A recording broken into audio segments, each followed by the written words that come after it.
Assalamualaikum warahmatullahi wabarakatuh. Perkenalkan, nama saya Fatmawati Anuke. Saya dari kelas B Prodi Pendidikan Geografi. Di sini saya akan menjelaskan materi tentang gempa bumi, penyebab terjadinya gempa bumi, dan dampak-dampak dari gempa bumi. Oke, langsung saja pada materinya.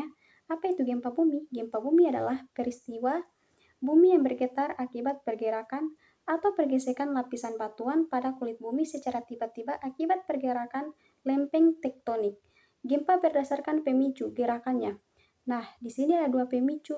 Oke, mari kita bahas satu persatu dari dua pemicu tersebut.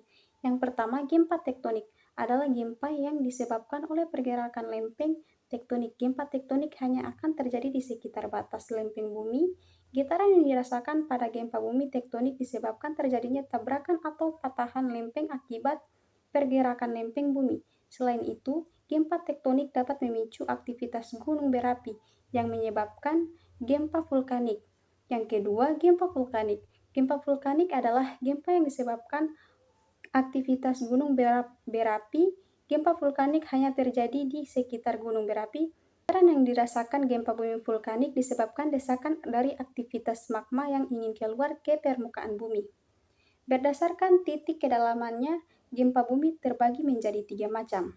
Yang pertama, gempa bumi dangkal terjadi pada kedalaman kurang dari 70 km. Yang kedua, gempa bumi menengah terjadi pada kedalaman kurang dari 300 km. Yang ketiga, gempa bumi dalam yang terjadi pada kedalaman lebih dari 300 km. Semakin dangkal suatu gempa bumi, maka efek guncangannya semakin dirasakan akan semakin hebat. Gempa bumi dangkal lebih merusak daripada gempa bumi dalam.